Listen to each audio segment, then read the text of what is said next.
Hey sparklers, how are we doing? So today I am going to speak about spiritual psychosis. This is something that I've come concerned about a couple of times within the community. So I think now I need to do a video on it, especially as there is great concern with how dark the community is getting. I did a live last night with the beautiful Sam, and I'm just so concerned. I can just see how negative the energy is getting in the real world, etc, etc. So for me, this is quite an important video to explain to you guys where it's coming from. I do have on my other channel as well, is I actually have a attachment / possession video. So it may not be spiritual psychosis, but it could be an attachment. I don't actually call them possessions. So if you want to check that out, link is down below to my paranormal channel. Do go and check that out. I have loads of information about the paranormal world in there.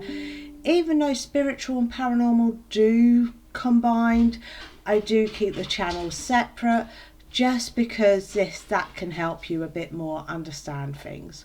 Empress sparkle, guardian soul, you turn my fear into gold. Here in your light, I unfold.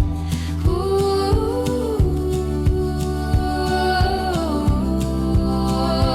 Empress sparkle, soft and strong, you make me feel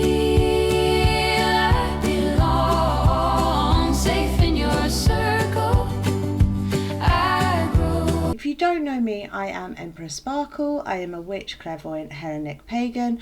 I concentrate mainly on people's attachments and helping people to clean their energy. So whereas if you do go over and watch Sam's video, she actually concentrates on houses. We make a great team, really. I concentrate on the people and stuff like that. So do go over, do check it out. And if you need any inquiries, all my details are down below to be able to contact me. So let's get into it. How can you lead yourself into spiritual psychosis? Spiritual psychosis is something that you actually lead yourself into. No one else can lead you into this. You can get a bit of brainwashed, especially this day and age with the internet. You can get a bit brainwashed into spiritual psychosis. We've seen this with such cults such as the Charles Manson cult, etc. So we have seen this in some cults where they believe they're a prophet, etc. So what signs are there that someone's in a spiritual psychosis? So spiritual psychosis is very, very difficult because you have schizophrenia and then you have spiritual psychosis. And sometimes spiritual psychosis can come off similar to schizophrenia. So it is very, very difficult to know the difference. And this is one of the important things actually about it all that I do try and bring to you all, because I think it's so important to understand that if you are experiencing this, or someone like myself has said, we need to take you to the doctors, I wouldn't say to you we need to go to the doctors unless I was questioning spiritual psychosis or concerned on that manner. And sadly, I've lost a lot of clientele because I will not beckon in to their wishes of that they are a prophet or they're stronger than what they think, etc. So it's very hard. It is very hard. But it is one of the important parts of doing our job, is understanding reality and not reality. So I will, for the moment, put spiritual and not reality, even though for me it's a daily thing, it's a daily reality. But we need to remember that I know when it's spirit and when I know I'm talking to my husband. And this is the problem. When you actually go into spiritual psychosis, you start to struggle to know what is real and what is not real. So I have seen people literally say that there's a demon in front of them and they've been kicking back, screaming, etc. And there's nothing there. There's nothing at all there. So I've been going, where? just in case it's hiding from me, etc. And then they've looked across at someone else in the room, they've gone, you're a demon too, blah, blah, blah. And I've gone, sugar. We've got spiritual psychosis here. One of the main reasons for spiritual psychosis at the minute that I've found personally is the encouragement of the use of drugs. So there is a lot of spiritual coaches out there which are encouraging people to actually use drugs, which is a massive, massive concern for me. Absolutely horrendous, massive concern for me. I'm not going to lie. You don't need it. All you need is practice, faith, and not to doubt yourself, which can be very hard, which is why healing usually comes first. So the other one is not accepting things happen for a reason.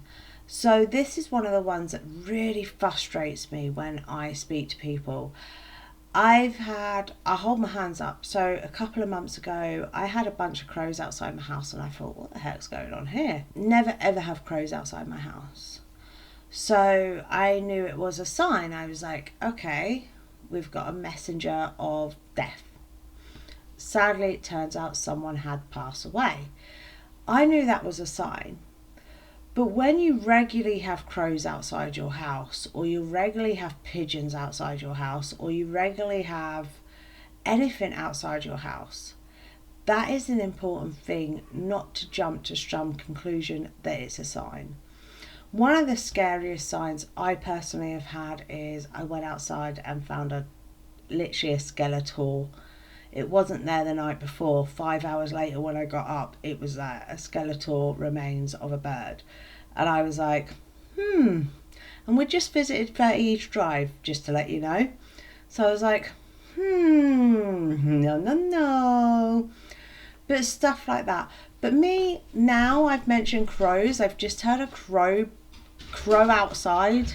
That was a bit of a tongue twister. I've just heard a crow outside. I wouldn't take that as a sign. You know, I'm talking about crows. Crows crowed outside.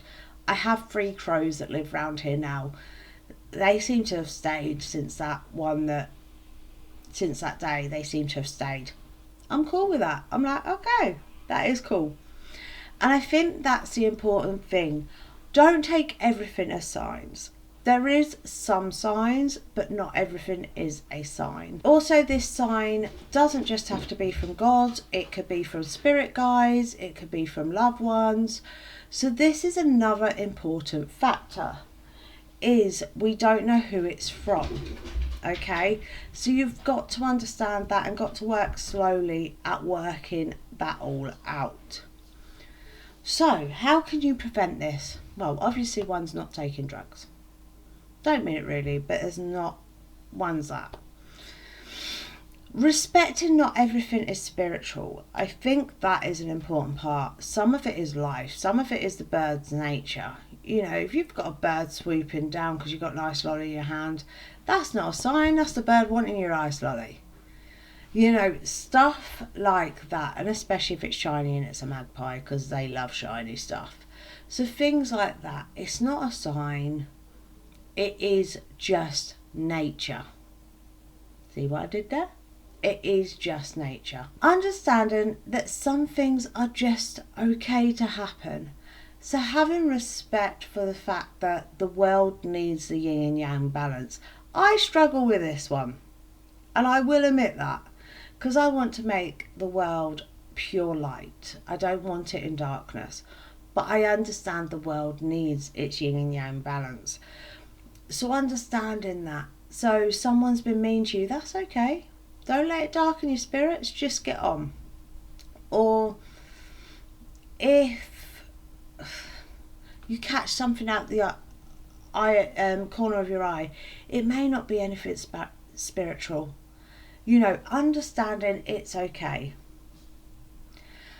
Also, one of my biggest concerns when you are in spiritual psychosis is there's a massive problem with in between paranoia and just having your guard up. And this is one of the things that really does worry me. I see this a lot. a heck of a lot. So basically, you know, I'll have people come to me and go, oh, so-and-so texts me. So-and-so texts me. So-and-so texts me. Like week after week after week, I'll feel their energy and there's nothing on it. I'm like, no, they haven't. They haven't done a thing at all. Believe it or not, I don't actually deal with a lot of people with attachments. I deal with more with their spiritual cleansing, healing them and stuff like that. If you want more information on this, my links are down below, my WhatsApp's in there. Feel free to give me a message. And this is one of the things that actually really do frustrate me, because not everything is out to get you. Okay, just because that's your anxiety and that's your paranoia, not everything's out to get you. The next one is, you ain't a prophet. Okay, I joke about this all the time, because I am in the spiritual community and stuff, and I say to hubby, oh, I must be Zeus's daughter, joking around. I am technically Zeus's daughter. He's gave his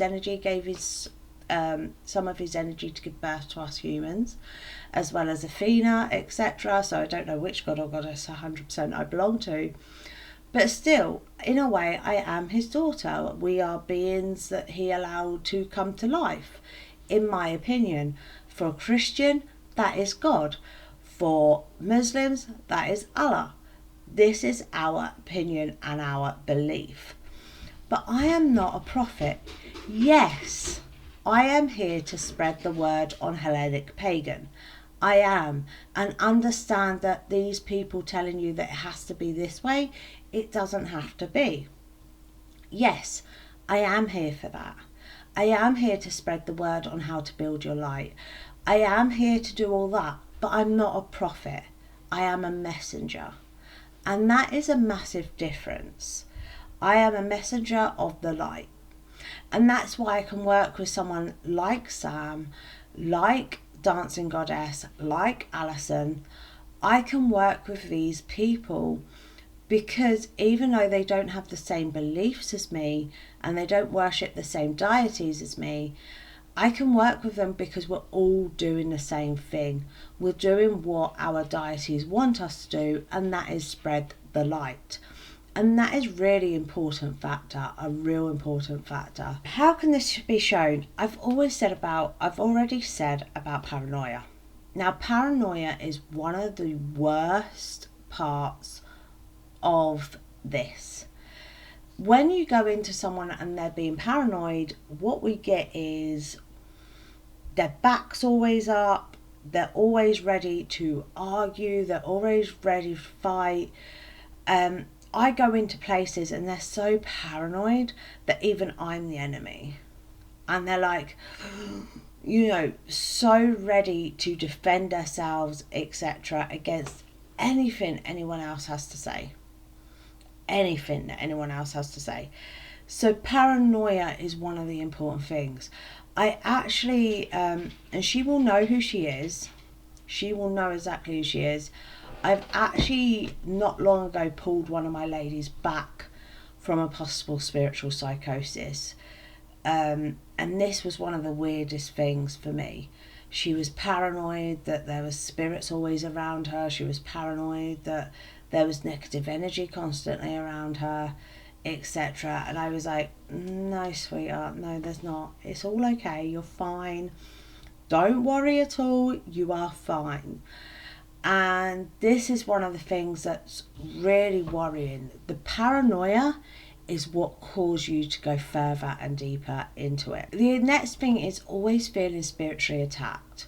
So this is one of the things that frustrates me. I have been, in the last 4 years since I've been publicly, I have been spiritually attacked twice.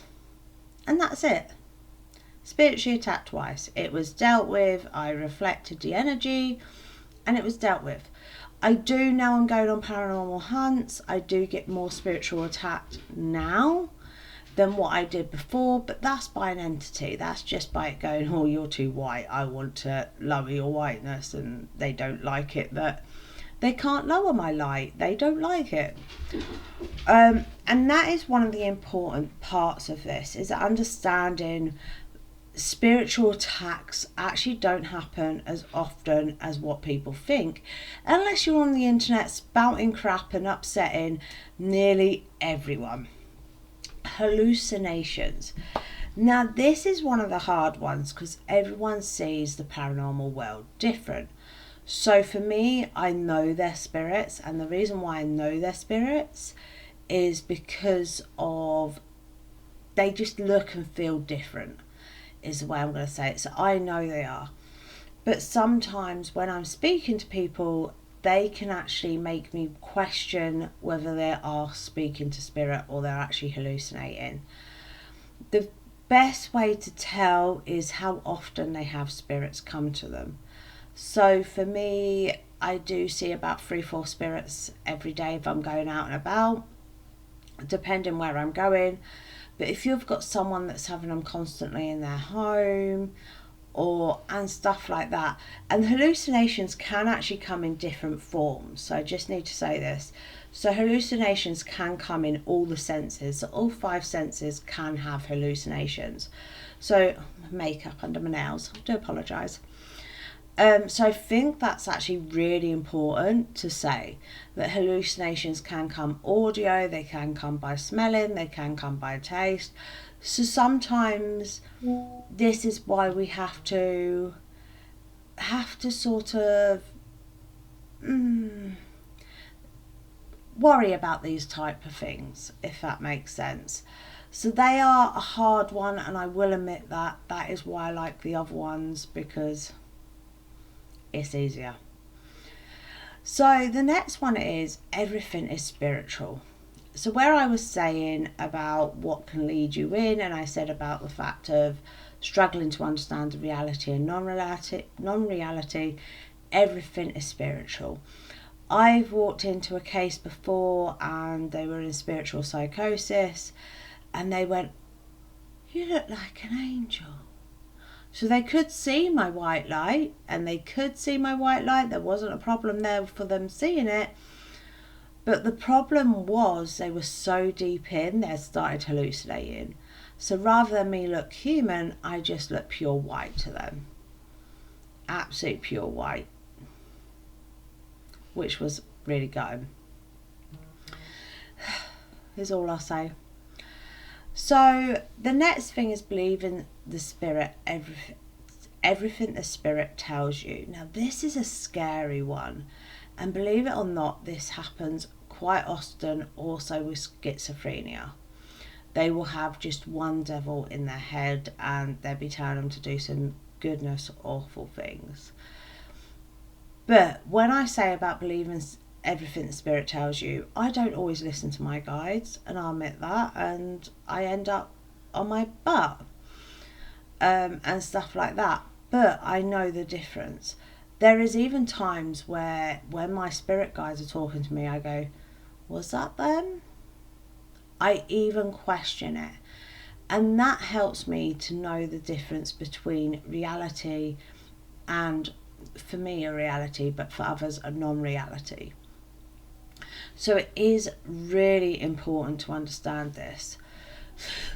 And so this could be also is there's a spirit mocking the Trinity, knocking on my door. Well, actually, I think it's your neighbour. You know, I have walked into cases actually like that, when the neighbour's been winding them up. And stuff like that.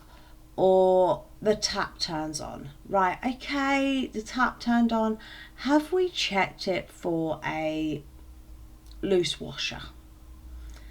Have we checked it for I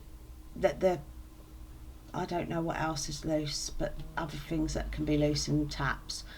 Or sometimes with my kitchen tap, which actually happens, it will drip 10-20 minutes after it's been turned off. It will suddenly just drip loads of water that's left in the pipe, etc. Or one I actually had, which was quite shocking with water. You know when they've cleaned the pipes out and you get loads of air bubbles in the pipes and it turns the water sort of murky? I've literally seen on Facebook people posting, my house is under a spiritual attack. No, it's not. It's just air in your bloody pipes. Run your water for 10 minutes. Do apologise. I know I sound so much like I'm ready to disbelieve you, or I'm ready to disbelieve someone, but I'm actually not. I actually want to help all these people. But one of the things I think is important is that we understand this side of mental health and spirits, etc. I do think that is really important, that we understand all that side, because a lot of people don't understand it, and they don't, and they just get on with their life in this world, trapped sometimes in their house as well and stuff, and it's quite sad, really. It is really quite sad. Okay, so who can help you with this? So someone like myself, a spiritual counsellor. So someone like me that can speak to you, have a chat with you about what you're seeing, what you're feeling, etc. If you're in too deep, I do apologise. I'm going to hold my hands up. I may not be the one for you, because I will tell you how it is. The next one is if you are in a set religion. So for me, if you're in the Hellenic, that includes Hecate. Hecate is actually part of the Hellenic. We won't discuss that because I will put my opinions across and I will get lots of people after me. And then if you, a priest, a vicar, a rabbi, whoever is in your community is really important, to be able to go to your religious leader. Now, the most important to actually go to is a medical doctor. So if it is that severe, you need to go to a medical doctor. Or if I'm talking to family members who are trying to figure out what's going on with their child, because their child at the age of 14, 15 on the internet's got too deep, you're welcome to message me first, but please take them to a doctor. I'm a witch. I believe in the Hellenic gods. I play with tarot. Well, I don't play with tarot. I actually do it very seriously, and stuff. But I personally would never, ever, if my child was showing signs like I've just said, not take them to a medical doctor. Never.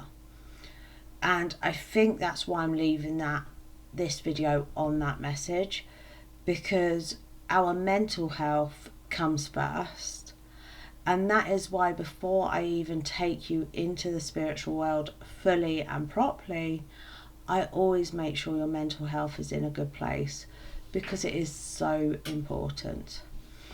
Anyway guys, I hope you've enjoyed this, and don't forget, keep sparkling.